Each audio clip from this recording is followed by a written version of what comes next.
and welcome to another Donger deck discussion all about the changes of patch 1.14. So, my name is Sith Holocron, I'm from the Dongers of Runeterra. This deck discussion is about my boy who's never really made it, my vampire boy, Vladimir. And I really, really like what Riot have done to buff up Vlad, because Vlad is a great character, and to be fair, if you have him leveled, things can go very badly, very quickly wrong for your opponent.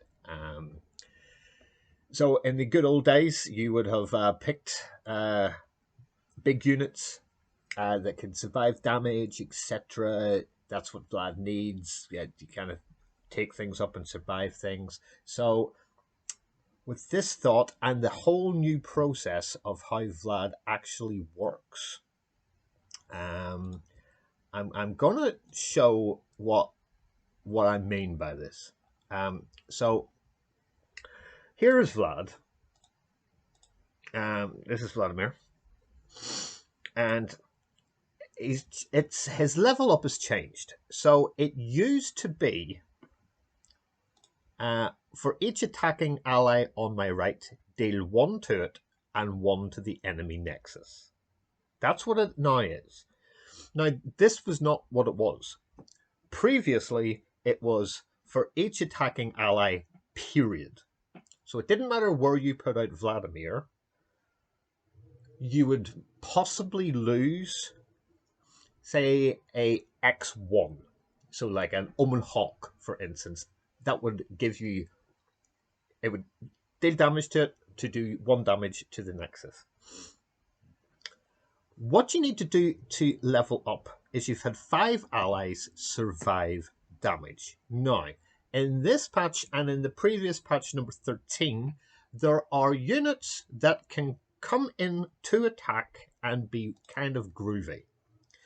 So for each attacking ally on the right, deal 1 to it and drain 1 from the enemy nexus. So you're healing our nexus 1 for the amount of damage that you're doing. So if you have 5, you're doing 5 to it, you're healing 5 back. That's a 10 damage swing on 1 attack.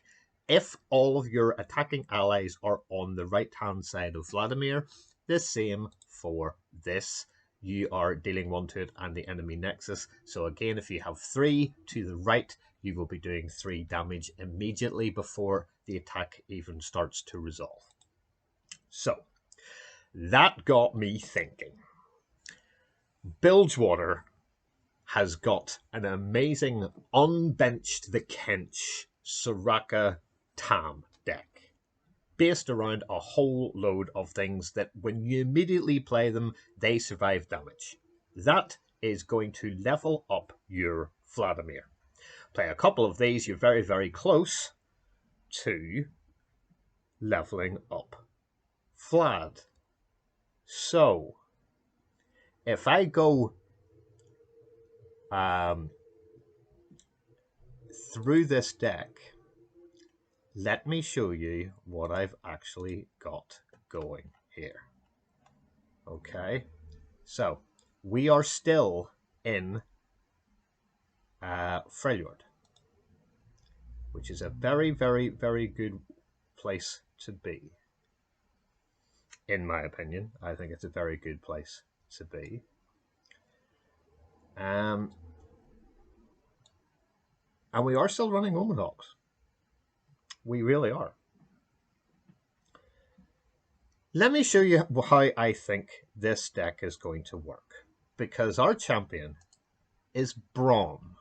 Now, Braum has got regeneration and challenger. Once he's survived 10 total damage, he can then go off and do amazing things.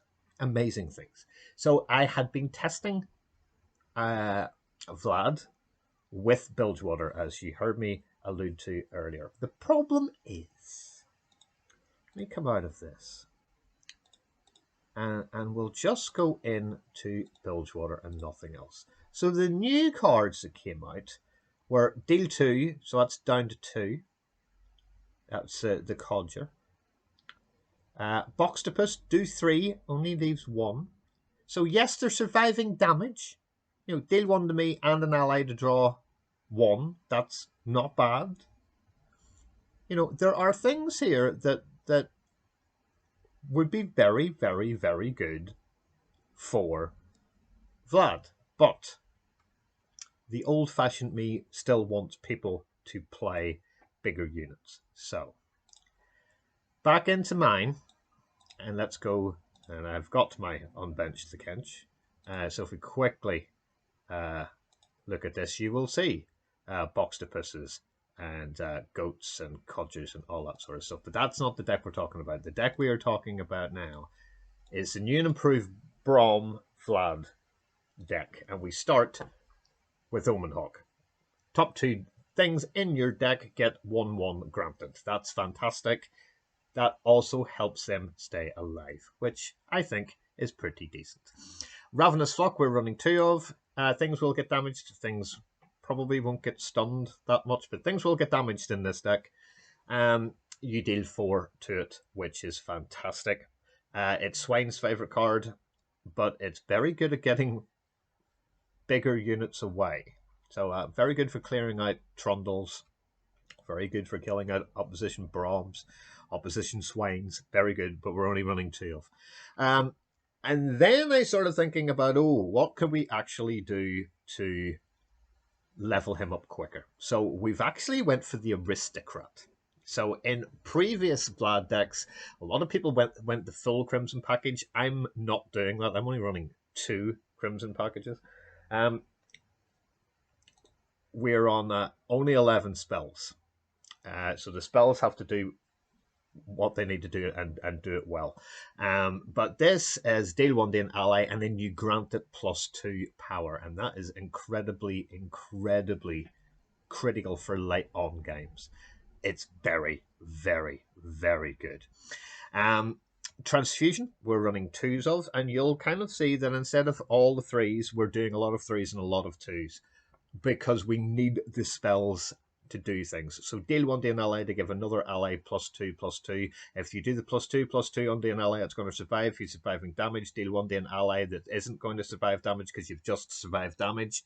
Transfusion is possibly should be a 3, but I need other things as well. So let's keep going with this. Transfusion.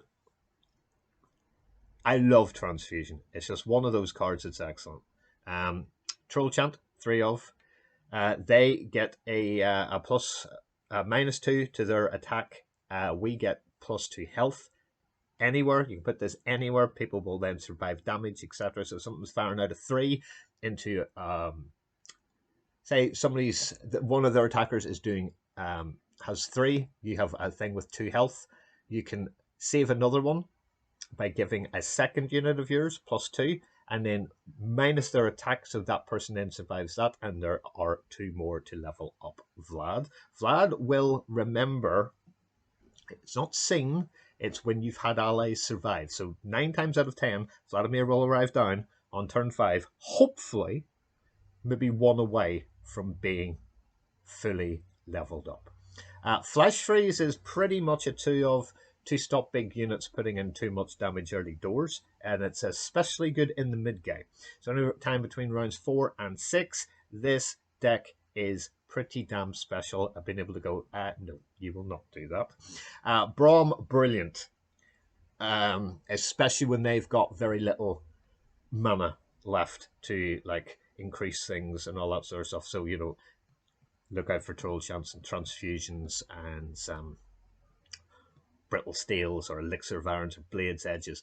Yeah, if they've nothing, pull the one that has got the most amount of damage it isn't going to kill you and pull it into Braum. And he needs to survive 10 total damage, and when he does, then you're getting a Mighty Poro at the end, which is a 3/3 Overwhelm, which will bounce across the board and easily take Vladimir's mystic little spell when you next attack when he is on the board. This card, however, is fantastic. This card is fantastic. When I'm summoned, deal 1 to all other allies. Yep. He is a 5/5. And you can see him twirling around there with his little blood thing. I mean, I really like the art of this, because pretty much, You know, that's all. That's the Crimson Crew right there. You know, that's our.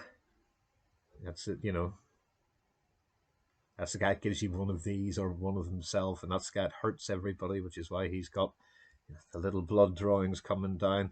That's the lady who's in our deck, you know. So we've got a lot going on. And the other one is the Demolitionist, or is it the Saboteur? I think that's the Saboteur.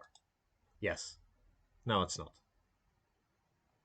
Which one's that? Is that this one? Yeah, it's the Disciple. Of course it is. So, um, here we go. A little bit more. The fact that this actually does one to all other allies is just amazing. And on a relatively full board, that will do quite a lot to level up Vlad, because Vlad is your main win condition. Braum kind of keeps you going and kind of takes things, and you don't even mind Braum dying because it's quite good, I guess. Troll Chant to keep other things alive is, I mean, it's such a good card. That's why we're running the three of. And then we've got, you're going to see an awful lot of big, beefy units. Because I think they need to be big, beefy units. So the Crimson Awakener is a 5/5 for 4 mana. He's probably overcosted, but he is that big because he's knocking 1 health off everything else that you have on your board at the time. The Veteran, the Legion Veteran, when another ally survives damage, granted +1. So now we're getting more power already. And we're running 3 of these. We're only running the 2 Crimson Awakeners. It is not... You don't want too many of these, because you can then ruin your own win condition, and that is not a good thing to do. So I actually had 3 of these and 2 veterans. Now, we've went for 2 Awakeners and 3 veterans, because then everything, not only... oh, look, it survives damage. Now everything here in the deck, which are probably going to be these things, you know, is now a, you know, it's a 2/1, you know, that it just works. It just works, especially if you can drop a Legion Veteran and then keep it alive and do a lot of damage with like transfusion and all that sort of stuff, and helping out with Troll Chance. It's this deck really, after into the mid game and into the late game, this is when this deck really starts to shine. And you normally win around round 8, round 9. So Legion Veteran, giving them all +1 power. The Hearthguard. What a wonderful, wonderful, wonderful card this is now all your allies are +1 in the remainder of your deck. And if you notice, 5 health, 5 health, 5 health, 5 health. These are all really good cards to have in a Vladimir deck. And then we go for a card that I genuinely adore. I think this is fantastic.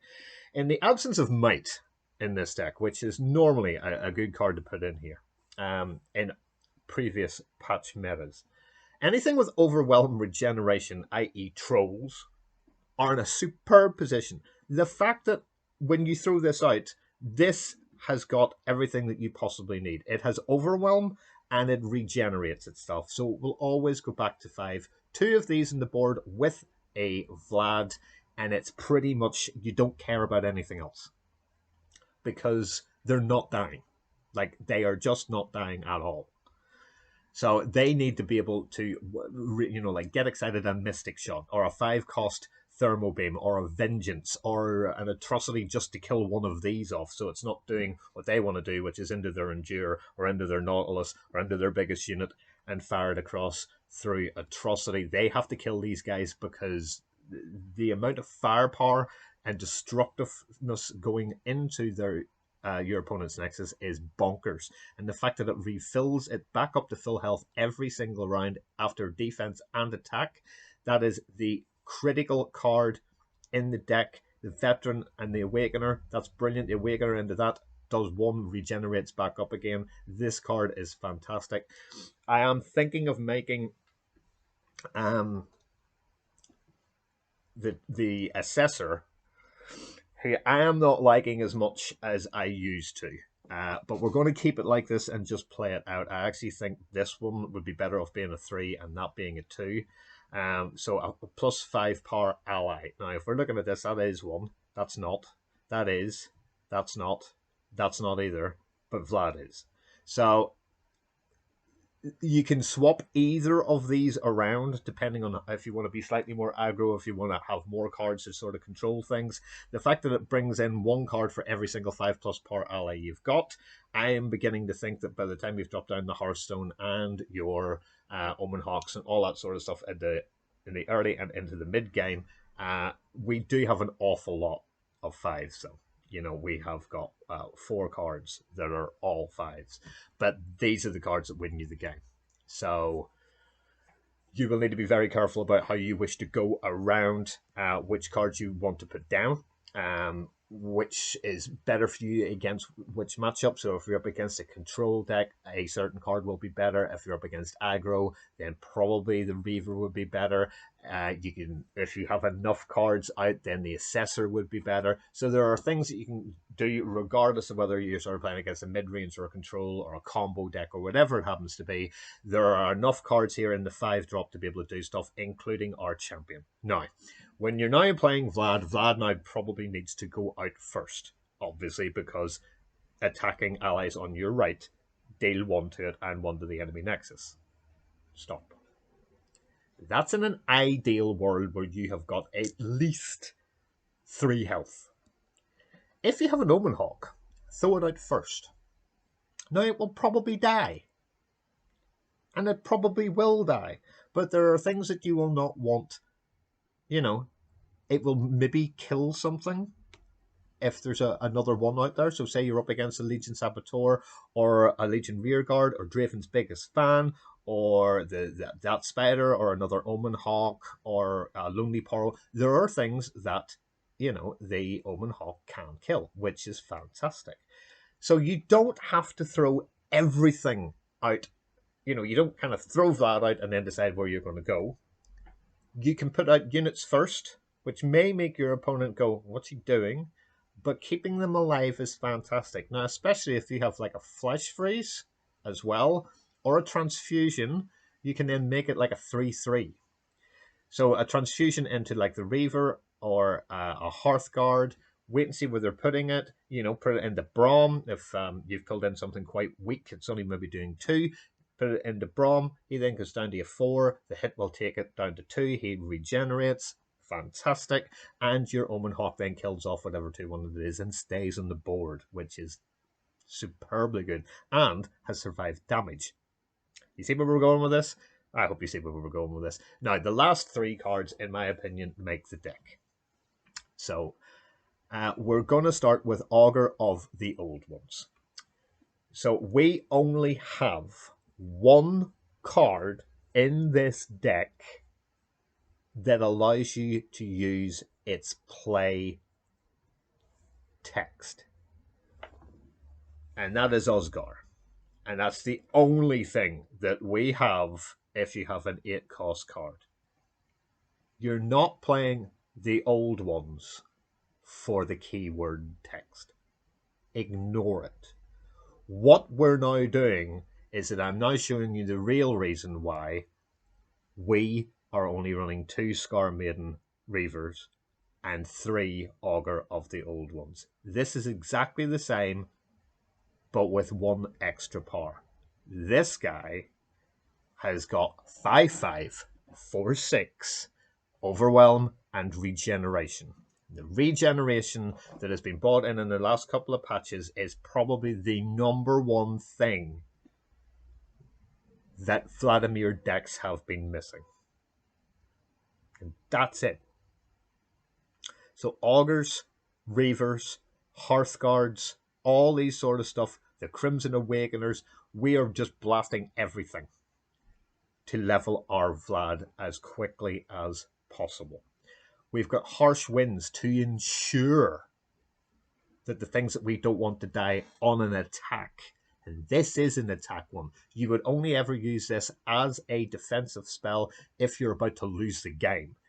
An awful lot of people, if you have got a level Braum and they start putting things in that's going to wipe out your board completely, that 6 mana spell will, without question, win you the game. It will win you the game. Because if he's already leveled, you don't need to be losing stuff. Now you're just draining and killing. And as I said earlier, if you've got a full board and everything goes to the right of Vladimir, then you're taking 5 into theirs, and that 5 then goes back into yours. So hypothetically, we're both at 10. We throw out, he goes down to 5, we go to 15. That's a 10-point swing in Nexus health. And this is what this game is about. It's the health of your Nexus. If you can then keep your people alive to maybe do a block and then get another unit down and then attack again, you win. It's that simple. It really is that simple. And then at the end, we've got this amazing geezer.